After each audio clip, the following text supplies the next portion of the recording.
Hello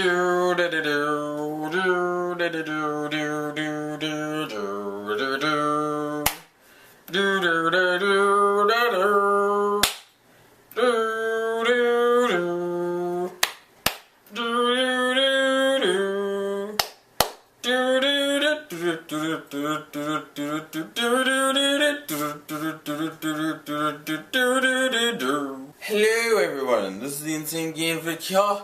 You know it was coming, you just wondered when it was getting here. Pokemon X and Y reveal. And this is going to be my in-depth review, just like I did with Black and White. I believe I did with Black and White too. We got to do this. It took me a while because there's a lot of things about this game I had to actually fully experience before I could say anything.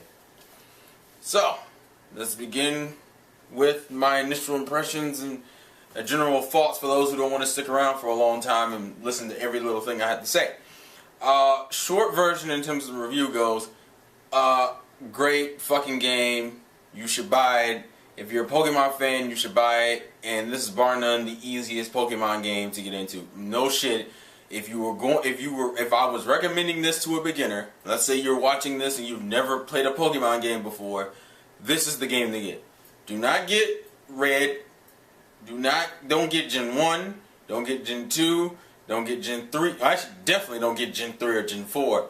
Gen 5, I would probably have said it's the closest good starter, but Gen 6, that's it. Gen 6, as of right now, Gen 6 is the best fucking game to get into in terms of beginners. Like people who've never played the Pokemon franchise before, Gen 6 is the shit. This game is so ridiculously convenient, it is borderline retarded. Like, it is like painfully retarded at a certain point. But that's getting into other things. So, for those who want the short review, there it is. You can leave. Now, for everyone else, we're going to go through each little thing and just kind of talk about it. Alright, so first thing we'll address is the story. Now, I think everyone's kind of admitted this, but if you don't want to, I'll go ahead and say it too. It's a step down from the Black and White. Granted, I think it's better than Black and White too, but I don't think it's as good as Black and White. I think the story's not bad, but it's kind of one of those. I say, all right, the way I rank. Well, no, I'm gonna make that a top 5 video. I'm gonna like do like a ranking, which I view as the better stories in the Pokemon franchise. But I would say it's around probably the 3rd best, maybe 3rd or 2nd. I'm not sure yet.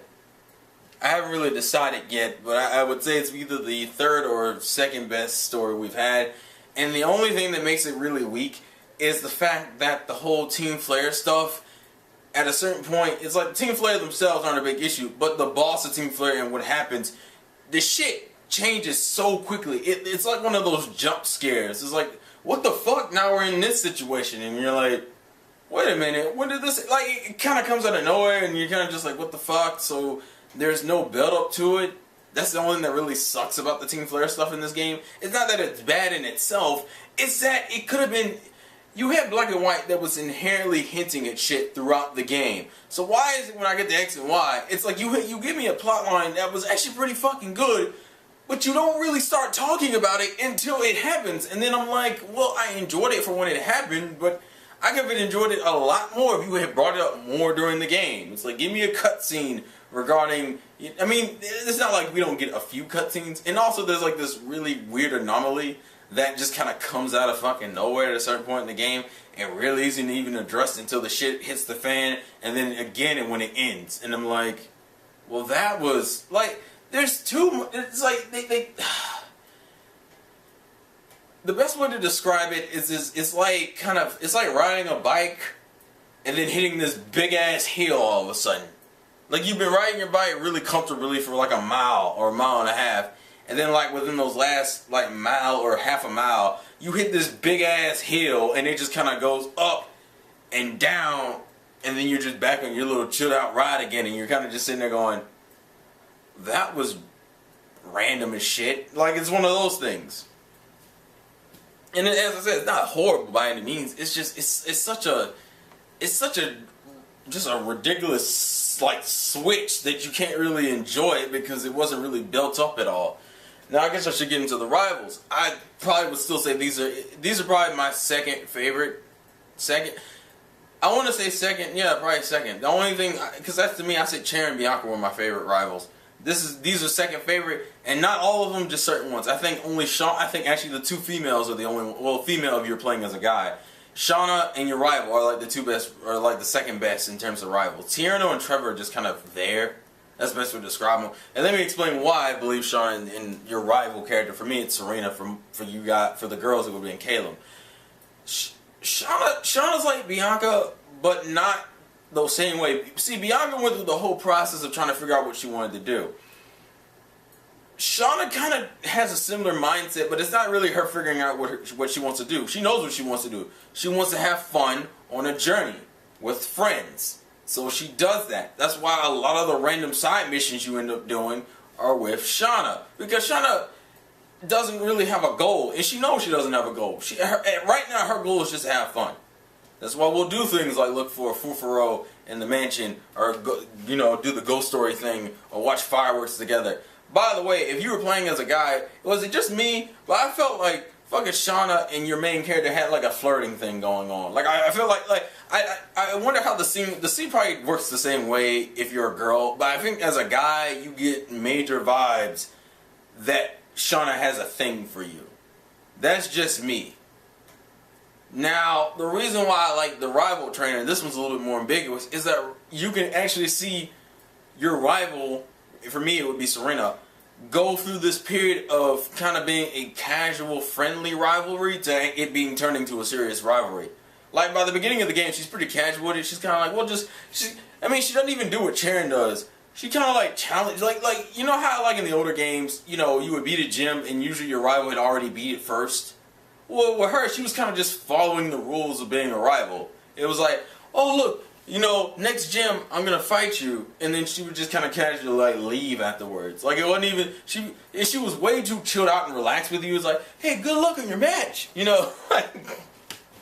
She was really like nonchalant about everything. But by the end of it, like especially around like the last two fights you have with her around Victory Road and shit, she gets really serious. Like hardcore. She pretty much turns into Charon by the end of the game, or at least from the way I looked at her, she looks like she turns into Charon because she gets a lot more serious and she wants to start taking it a lot more serious, and she starts realizing what being a rival is. Like I felt like at the beginning of the game she didn't really know what being a rival meant, and I never took her seriously as a rival. I never even considered her a rival because she kind of just was there. But by the end of the game, you can kind of see it. She's like, no, it's like you keep pushing me and forcing me to get better. Like she was understanding what a rival means and what a rival truly is while being your rival.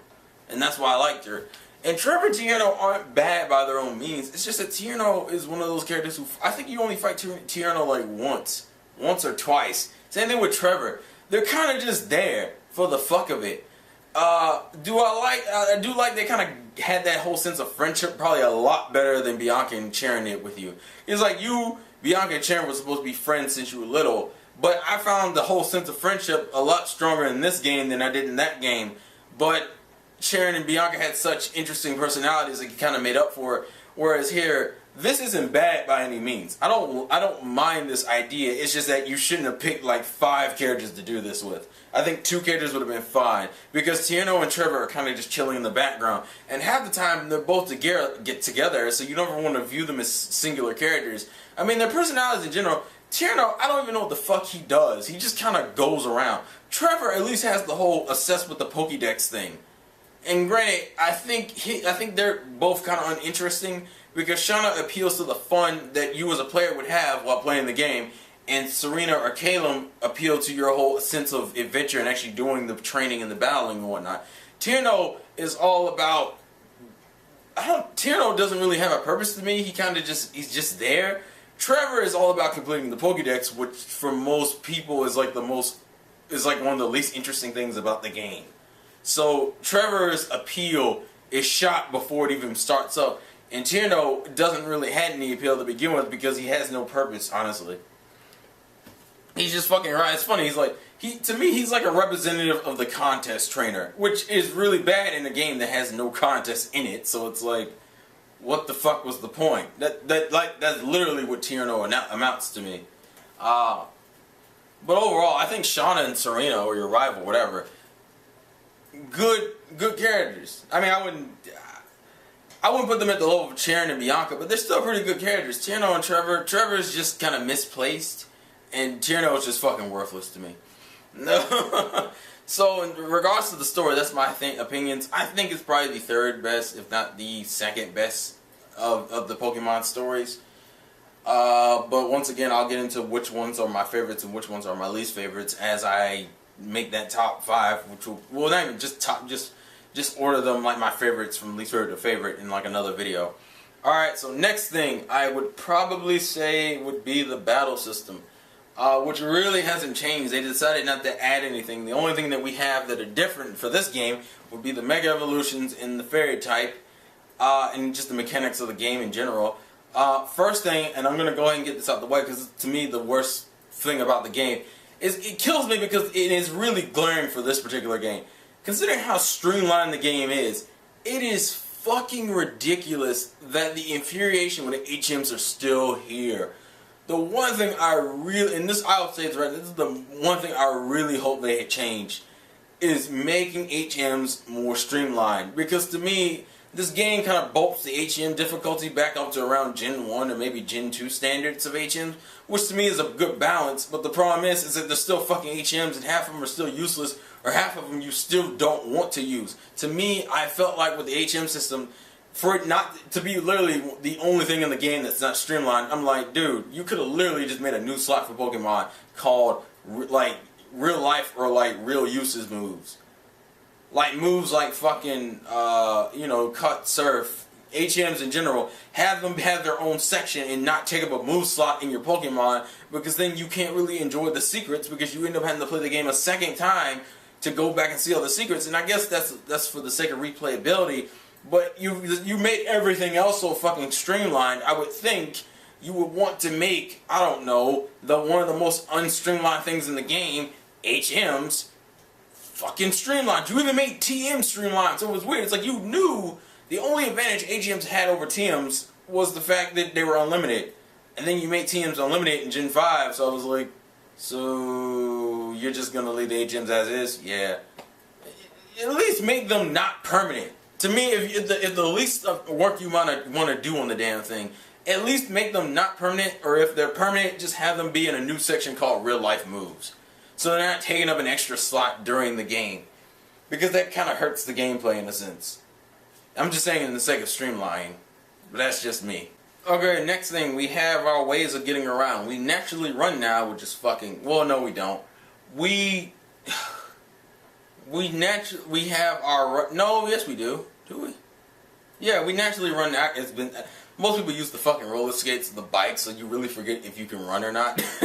But we have our 3 methods of transportation: using our legs, using the roller skates, or just using the bike. Bike. I guess they heard what I said about Gen 5 because I love the fucking bike in this game. I love the bike so fucking much. It is godly. I love the bike. The roller skates aren't bad, but the biggest problem I have with the roller skates is that they have a slow startup time. It's kind of like it takes you a minute to go and then you take off. But because it's a Pokemon game, there are very, and it's an RPG for all things, there are very few times where it's like you'll be running or walking from a long stretch of land going in a straight direction. Because it's the other thing. Roller skates don't, it's like they're realistic. And I'm like, I understand it's realistic, like realistic roller skates, but at the same time it's a fucking video game. Can we just don't give me the roller skates that have to have the slow startup time. I'm like, yeah, that's cool for effect and realism, and then until I realize that I'm playing a game about a 10-year-old boy or girl who runs around catching little monsters and little tiny balls and fucking fighting each other. I mean, make the roller skates. Honestly, you could have gave them the bike controls, and I would have been fucking happy as hell with that. I love the way you can get around. The bike is godly, and the roller skates are godly. And as I said it before, this is the most streamlined Pokemon game, period. Why? Because I believe in the entire game you were given 3 fucking Pokemon just for the hell of it. I know Lucario and Lapras are 2, but yeah, I think that's it. There might be a third one I'm missing, but I know for a fact you get those 2. and it's funny because they're given at the most obvious points where you would need them. For example, it's like you can't do Mega Evolutions until you hit this place, and it just so happens that the gym leader who knows about Mega Evolutions gives you one of the Lucarios to just, you know, attracted to you and wants to become your Pokemon, which I feel like the third gym leader, Karina, should be a little bit annoyed about that, but whatever. She gives me the fucking Lucario so I can practice Mega Evolutions, so I have a fucking Mega Lucario at the third fucking gym of the game, by the way, and I can just, I just beast through shit, and then like right after that, it's like, oh man, I gotta use Surf for like this one section. Hey look, you want a Lapras? Okay. By the way, I love the fact that Lapras is, I think, the only Pokemon that we actually get to see Lapras. If you use Surf with Lapras, you will actually see Lapras' model as the Surf model instead of just like a black figure that you're riding on. Which is fucking awesome, because I love Lapras. Actually, Lapras was on my main team. Fucking love Lapras. Actually, no, I guess I should talk about my main team. Lapras, Sylveon, Delphox, Pangoro, Flygon. Oh! Vileplume! There we go. And that kills me because I fucking love Vileplume as a fucking beast. People don't understand. I tried to use, I don't think I ended up using a Pokemon from every generation. I think I ended up using like from generation... Yeah, a lot of people, you're probably surprised. Why is there no Charmander or Squirtle? Just like, I didn't... To be perfectly honest with you, my first game was the Johto series, so I have more of an affection towards like Typhlosion, Meganium, and Feraligatr. Actually, I think all those... I think Charizard is probably, to me, the only good Gen 1 Pokemon, because I don't care for Blastoise or Venusaur. I actually have more of an affection towards Meganium and Typhlosion is my nigga. I think Typhlosion is still my favorite fire type, even if he's not the most useful. But that's besides the point. I'm just kind of going off on a tangent at this point. But as far as the game being streamlined, and then you had the Expert Share that is now just like a main item that affects all your entire team, which makes leveling up in this game painfully easy. And I like the fact that you have the ability to turn it off, so it doesn't make you OP as shit, but because I wanted to experience and see how OP I can actually get, for me it just ended up putting me at the same level as all the damn Elite Four members, which by the way are really fucking easy. And it's not even the level difference, it's the fact that they're like the easiest levels in the fucking game. Like they're the easiest types in the game. Like one of them is what? Fire, Steel, Water, and it's particularly because they were just easy as shit, and they also aren't memorable. That's the other thing I kind of don't like. The gym leaders aren't inherently memorable. You had, I don't even, let me see if I can even name them off the top of my head. You had Viola, you had Grant, you had Karina. I can't even think of the grass. He's an old man. I can't think of his name. I do not know his name. Then you had Clement. You had Olympia. Was Olympia? Olympia is the psychic one, but no, she was 6. She wasn't 5th. I think she was 7. She wasn't 6. I think we had, I don't know the name of the fairy gym leader. Then you had Olympia, and then you had Wolfric, which was the ice gym leader. Most of which don't have personalities. The only characters I would say have personalities were probably Karina. I'm trying to think if that was it. Actually, that might be it. Karina was the only one I ever actually see outside of the damn gym. Because everyone else stuck in the gym and you didn't really talk to them any other way. No, Wolfric, you did. I did like Wolfric's ideology about the whole, how some gym has like how it's like being one. He had an ideology about why his type, why he's only a single type trainer. It's like if you know how to deal with me, I'm supposed to be easy as hell. But it presents a challenge for those who don't know how to deal with me, meaning it makes it easier for you to learn. It's that whole ideology of kind of being hard, but being simple, but still having the ability to be hard. You know, throwing oddballs at, throwing curveballs at people who know how to deal with ice types and not seeing this shit coming. Granted, we've been playing Pokemon. I've been playing Pokemon since 1998, 9. So you're not gonna shock me with anything, Wolfric. It's like I know the variety of moves ice types can learn, so whatever. But most of them don't leave the gym, and most of them aren't interesting, and they're not hard either, which kind of makes sense. The only one that would have given you a little bit of trouble is the fairy gym, and that's just because you're getting used to that type. And I guess as my thoughts on the fairy type in general, it's fine. There's not. I will say that they seem to be special tanks, meaning they can take a lot of special attacks, but they suck in terms of physical defense. which is perfectly fine considering they're only good against what they beast through dragon types, no pun intended, fighting types and dark types, and they're only weak against steel and poison, which I did not realize Vileplume became more of a beast just through that logic in general. Granted, there aren't that many fairy types, but then again, they switched the typing of a lot of other previous Pokemon to make more fairies in the game and make other moves fairy type. So, it's fairy type to me was a good balance. It didn't really break anything, but it didn't really like. It's one of those things where it kind of just, it was indifferent. It didn't really ruin anything, but it didn't make anything worse. So I guess it's fine.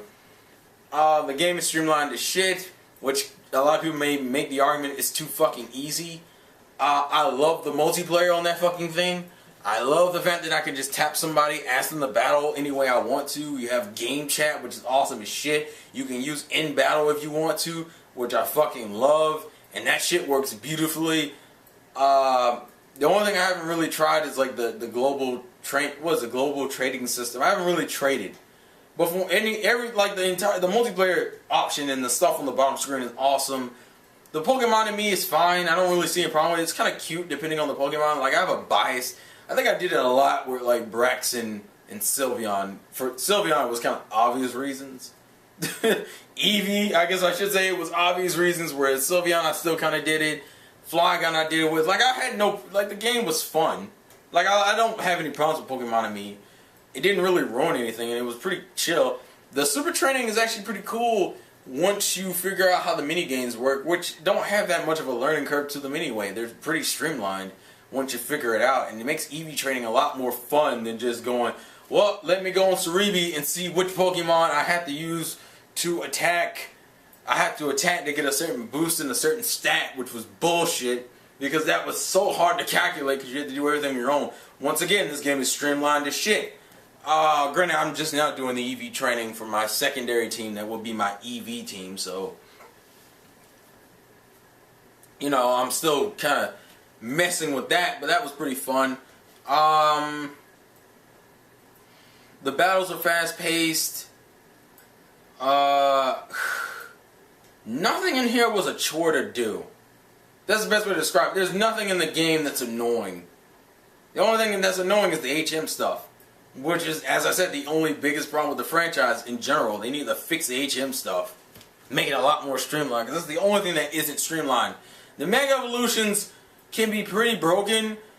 But for me, ironically, Mega Evolutions, I say that, but I haven't really had that much of a problem with them. Mega Evolution seemed like something that would sweep a team. I can still beat Mega Evolution Pokemon without using... I didn't even Mega Evolve on my entire team, if you've noticed. None of my Pokemon can Mega Evolve, I don't think. None of the ones none of them that I had could Mega Evolve to begin with, so... And I was still beating people online, so it's not that fucking hard. Ironically, the Pokemon that gave me the most trouble was a fucking Snorlax. And the one who fought me online, you know... Because you had the Snorlax and you kept beating the shit out of me with that thing. Thing can go die in a fire. I don't know why, that thing feels really buff in this game, right? Maybe that's just me, I don't know.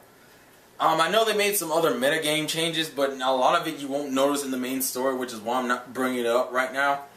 I'm trying to think of it. Honestly, there's not too much else to address. I've addressed virtually everything I think I need to. Because the graphics look great, I like the customizations of the characters. The PR thing was a nice distraction. I like the the scale of the game. Shit looks cool as hell.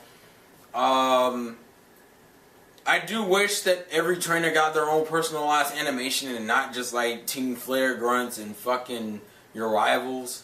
Only like certain characters actually get their 3D model portrayals. Like everyone else is like a fucking cutout, which is a little disappointing. But that's just a nitpick, honestly.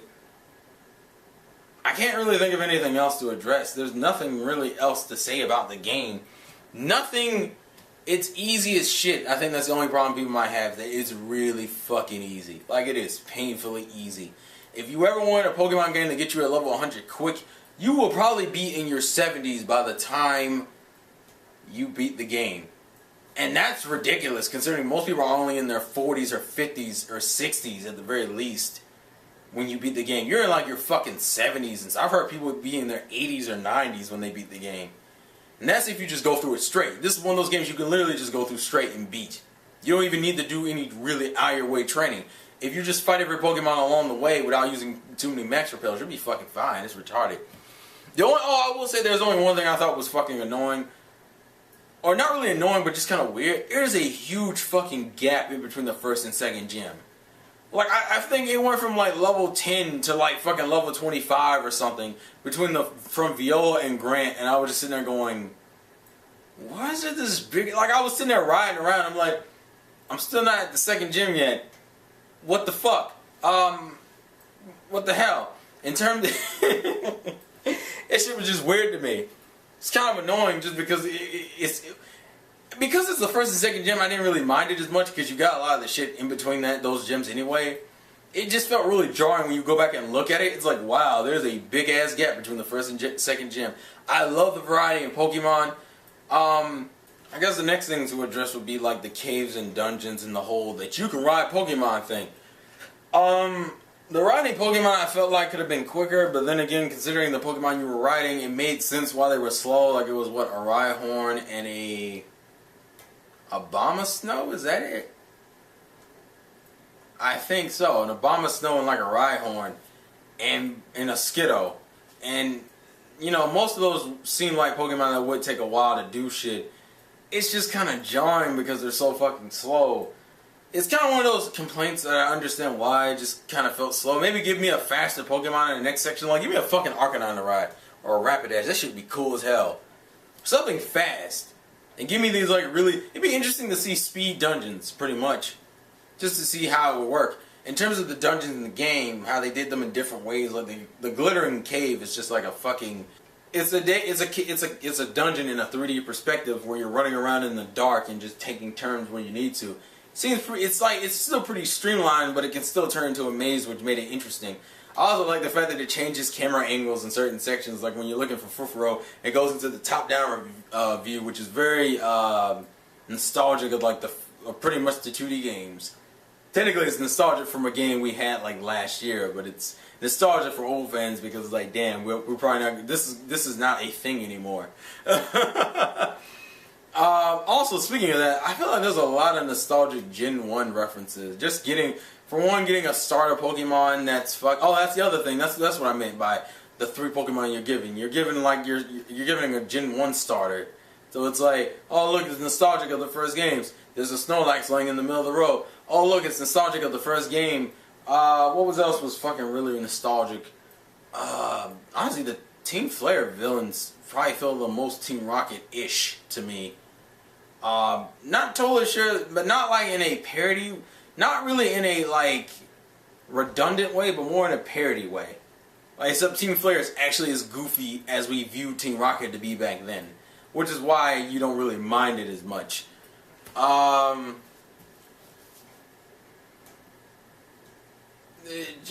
don't know. This is the game. This is the game that encompasses all generations of fandom.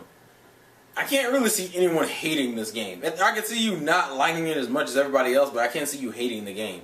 Because if you like Pokemon, or if you're new to Pokemon, this game makes everything insanely easy to you and interesting at the same time.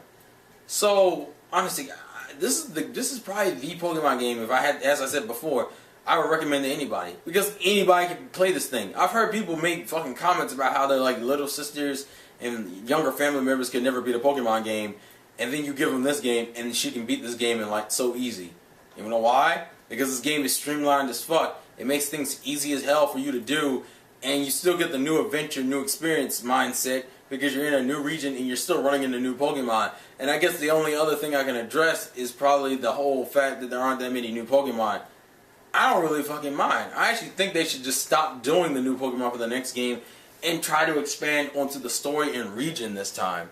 Why? Because we don't really need any new Pokemon. I know that's part of the Pokemon fandom and the craze is to have new Pokemon.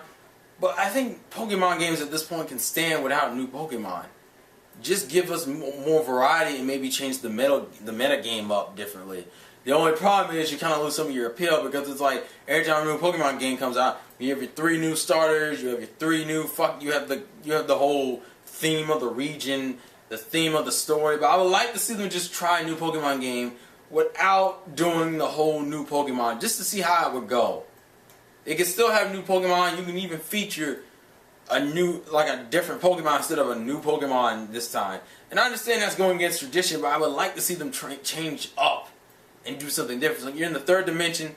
This game is like a playing it safe game. You know, you try to make sure you translate everything well in the 3D. So I didn't really care that there wasn't too much new shit in here. But for the next game, get a little bit more reckless with the franchise. Don't fucking ruin everything. Just get a little bit more reckless. I understand part of the Pokemon craze, as I said, is the whole new Pokemon. But this game kind of really outlines the fact that you guys are kind of running it thin with, what is it, 718 Pokemon. And that means you only added about 60 new Pokemon. Most of which I didn't even run into the game on my first playthrough. Granted, by the way, I will say Honchula is a fucking annoying piece of shit, though. Fucking hate that thing. Hate that thing so goddamn much. Because it took me forever to figure out what the fuck its typing was without looking it up.